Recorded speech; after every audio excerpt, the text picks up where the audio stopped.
أعوذ بالله من الشيطان الرجيم بسم الله الرحمن الرحيم ألم تر كيف فعل ربك بأصحاب الفيل ألم يجعل كيدهم في تضليل وأرسل عليهم طيرا أبابيل ترميهم بحجارة من سجيل فجعلهم كعصف مأكول صدق الله العظيم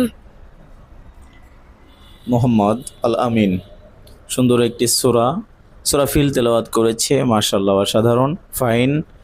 সে স্টুডেন্ট মানুষ, হিফজুল কোরআন পড়ে, অসুস্থ আছে। সে আমার কাছে চিকিৎসা নিতে এসেছে, আমি তাকে চিকিৎসা দিয়েছি।